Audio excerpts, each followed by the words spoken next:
ये आकाशवाणी रायपुर है। छत्तीसगढ़ी समाचार बुलेटिन के संग धर्मेंद्र दुबे के जय जोहार। आज के प्रमुख समाचार। भारतीय राष्ट्रीय कांग्रेस के 85वां अधिवेशन 24 से 26 फरवरी तक नवा रायपुर में होही। तैयारी भर कांग्रेस के छत्तीसगढ़ प्रभारी कुमारी शैलजा पहुंची रायपुर। बस्तर संभाग में पांचवें दिन होए भाजपा के कोनो नेता मन के हत्या के विरोध में पार्टी 16 फरवरी के जगदलपुर में करही धरना प्रदर्शन। 17 फरवरी के बस्तर ला छोड़ के प्रदेश में करे जाही चक्का जाम। और लोटा पहाड़ चक्रधरपुर सेक्शन के बीच 17 फरवरी के सुधार काम के सेती टाटा नगर इतवारी एक्सप्रेस रद्द। कोनो गाड़ी के अवई जवई होही प्रभावित। अब समाचार विस्तार ले। भारतीय राष्ट्रीय कांग्रेस के 85वां अधिवेशन 24 से 26 फरवरी तक नवा रायपुर में होही। कार्यक्रम के मुताबिक अधिवेशन में 25 फरवरी के विषय समिति डहार ले अनुमोदित प्रस्ताव ला राखे जाही, जेकर बाद यही दिन प्रतिनिधि मन के सत्र शुरू होही। कांग्रेस कमेटी प्रदेश के जम्मो पार्टी सदस्य मन ला एमा शामिल होए के निर्देश दे हवय। बैठका के तैयारी के जानबाले बर कांग्रेस के छत्तीसगढ़ प्रभारी कुमारी शैलजा आज रायपुर पहुंचिन। ओमन पार्टी के प्रदेश मुख्यालय राजीव भवन में सम्मेलन ल लेके आने समिति के सदस्य मन ले बैठका लीन। बस्तर संभाग में पांचवें दिन होए भारतीय जनता पार्टी के कोनो नेता मन के हत्या के विरोध में पार्टी प्रदेश स्तर में 16 और 17 फरवरी के आंदोलन करे के फैसला ले है। भाजपा महामंत्री केसार कश्यप बताइन कि पार्टी कार्यकर्ता मन 16 फरवरी के बस्तर मुख्यालय जगदलपुर में रैली निकाल के पुलिस महानिरीक्षक ऑफिस के आगू धरना प्रदर्शन करही। तो उन्हें 17 फरवरी के बस्तर के 12 विधानसभा क्षेत्र ला छोड़ के प्रदेश के जम्मू 78 विधानसभा क्षेत्र मन में मंझनिया 2 बजे ले संझा 5 बजे तक चक्का जाम करही। भारतीय जनता पार्टी अल्पसंख्यक मोर्चा के प्रदेश अध्यक्ष शकील अहमद हज यात्रा ला सरल बनाए बर प्रधानमंत्री ले धन्यवाद दे हवय। नवा नियम के मुताबिक अब हज यात्रा करैया मनखे मन ला हज यात्रा के अर्जी बर कोनो प्रकार के पैसा दे बर नहीं पड़े। संगे संग नियम में माईलोगिन मन ला एके झन हज यात्रा जाए के घलो छूट दे है। ये बदलाव ले अब हज यात्री मन के करीबन 50,000 रुपया के बचत होही। राष्ट्र बछर 2019 में जम्मू कश्मीर के पुलवामा में आजे के दिन शहीद हुए केंद्रीय रिजर्व पुलिस बल के जवान मन ला श्रद्धांजलि देवत है। प्रधानमंत्री नरेंद्र मोदी शहीद जवान मन ला श्रद्धांजलि देवत एक ट्वीट में कहिन कि देश ए साहसी नायक मन के बलिदान ला कभू नहीं भुलाए। जानवा के मुताबिक बछर 2019 में आजे के दिन एक आत्मघाती विस्फोट में सीआरपीएफ के 40 जिन जवान शहीद हो गए रहीस।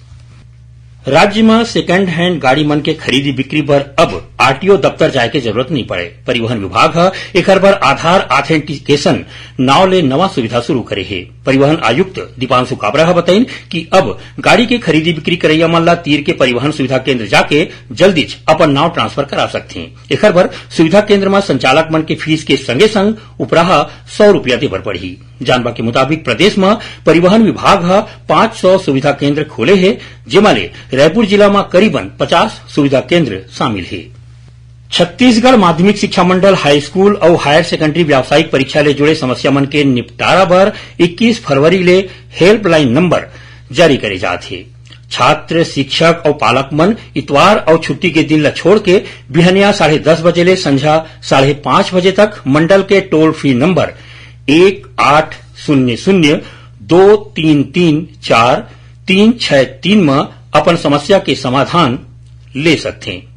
माध्यमिक शिक्षा मंडल के सचिव प्रोफेसर वीके गोयल बताइन कि हेल्पलाइन के माध्यम ले विषय विशेषज्ञ मन छात्र मन के परीक्षा ले जुड़े समस्या मन के निपटारा और ओमन ला सलाह दी।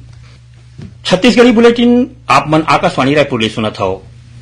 छत्तीसगढ़ के खबर ले है आपकी वास्ता और खबर के विश्वसनीयता ले है हमार वास्ता। आकाशवाणी समाचार रायपुर के प्रादेशिक समाचार बुलेटिन के संगे संग हमार समसामयिक कार्यक्रम आप रेडियो के संग अपन मोबाइल में घलो सुन सकत हो। आकाशवाणी समाचार फेसबुक, ट्विटर और यूट्यूब में घलो हावय। हमार फेसबुक पेज हरे Chhattisgarh news on AIR, Twitter handle CGAIR news और हमार यूट्यूब चैनल हरे छत्तीसगढ़ AIR न्यूज। तो अब रेडियो के संगे संग आपके मोबाइल के माध्यम ले हम आप तक पहुंचत हन।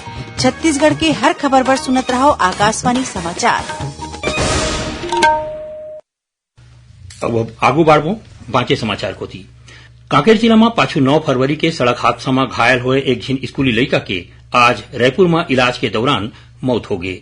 जानवा के मुताबिक कोरर थाना क्षेत्र में स्कूल के लड़का मन ला लेके जावत ऑटो ला ट्रक टक्कर मार दे रहीस।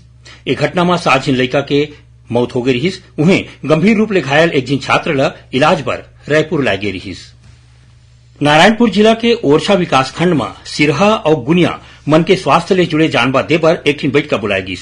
एसडीएम प्रदीप वैद्य के अगुवाई में होए बैठका में स्वास्थ्य विभाग के डॉक्टर मन डहार ले ओमन ला आने रोग के लक्षण, संस्थागत प्रसव और लइका मन के टीकाकरण के बारे में जानबा देगिस। संगे संग प्रमुख बीमारी मन के लक्षण के पहचान करके मरीज मन ला अस्पताल भेजे बर घलो समझाएगिस। मुंगेली जिला पुलिस डहार ले माई लोगिन और नोनी मन ला जागरूक करे के उद्देश्य ले एक ठिन अभियान चलाए जात हे, जेमा स्कूल और कॉलेज मन में नोनी मन ला गुड टच बैड टच ले जुड़े जानबा दे जात हे। संगे संग थाना चौकी प्रभारी मन डहार ले अपन क्षेत्र के साप्ताहिक बाजार में जाके माई लोगिन और नोनी मन की सुरक्षा ले जुड़े अभिव्यक्ति ऐप के जानबा दे जात हे। दक्षिण पूर्व रेलवे के चक्रधरपुर रेल मंडल के लोटा पहाड़ चक्रधरपुर सेक्शन के बीच 17 फरवरी के सुधार काम होही, जेकर सेती कोनो रेलगाड़ी के अवई जवई प्रभावित हो है। यही दिन टाटानगर इतवारी एक्सप्रेस नहीं चले। एकर अलावा दुर्ग राजेंद्र नगर साउथ बिहार एक्सप्रेस करीबन 1.5 घंटा देरी ले छूटी। उन्हें 16 फरवरी के मुंबई हावड़ा दुरंतो एक्सप्रेस और योगनगरी ऋषिकेश पुरी उत्कल एक्सप्रेस ला ओकर निर्धारित स्टेशन के पहलीच रोक दे जाही। राजधानी रायपुर में ए बेरा छत्तीसगढ़ पुलिस डहार ले राज्य स्तरीय खेल प्रतियोगिता चलत है।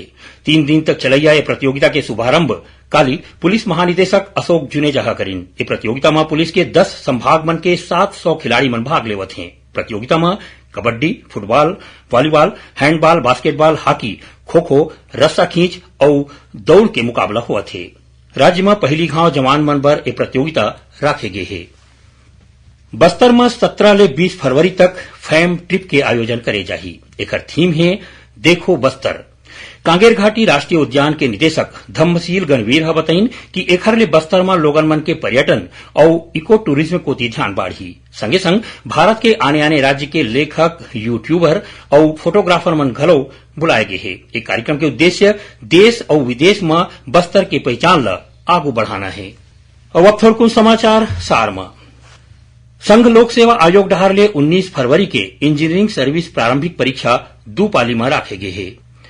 इंदिरा गांधी राष्ट्रीय मुक्त विश्वविद्यालय इग्नू डहार ले जनवरी 17 में ऑनलाइन नामांकन और एक घाव फेर पंजीयन के तारीख ला बढ़ा के 20 फरवरी कर दे गए है। जवाहर नवोदय विद्यालय में कक्षा 6वीं में प्रवेश भर ऑनलाइन पंजीयन के काली आखिरी तारीख है। चयन परीक्षा 29 अप्रैल के हुई।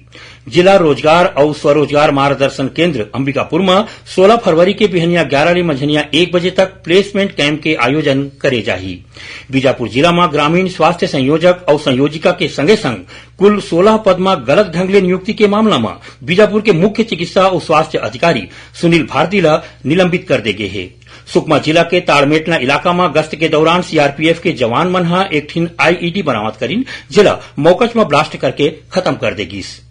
राजनांदगांव जिला में बगदई नदी के तीर एक ठिन कार ह अंते दंते होके रुख ले टकरा गे। एक घटना में अंबागढ़ चौकी रहैया एक झिन वकील की मौत हो गई। और जांजगीर चांपा जिला के पामगढ़ में रद्दा बनाए अवैध शराब बिक्री के संगे संग आने समस्या ला लेके यहाँ के विधायक इंदू बंजारे डहार ले शुरू करेगे अनिश्चितकालीन धरना के आज दूसर दिन है। आखिर में प्रमुख समाचार एक घाव फेर। भारतीय राष्ट्रीय कांग्रेस के 85वां अधिवेशन 24 से 26 फरवरी तक नवा रायपुर में होही। तैयारी बर कांग्रेस के छत्तीसगढ़ प्रभारी कुमारी सैलजा पहुंची रायपुर। बस्तर संभाग में 5 दिन होए भाजपा के कोनो नेता मन के हत्या के विरोध में पार्टी 16 फरवरी के जगदलपुर में करही धरना प्रदर्शन। 17 फरवरी के बस्तर ला छोड़ के प्रदेश में करे जाही चक्का जाम। और लोटा पहाड़ चक्रधरपुर सेक्शन के बीच 17 फरवरी के सुधार काम के सेती टाटानगर इतवारी एक्सप्रेस रद्द। कोनो गाड़ी के अवई जवई हो ही प्रभावित। एक संग छत्तीसगढ़ी समाचार बुलेटिन इहे सिरावत है। जय जोहार।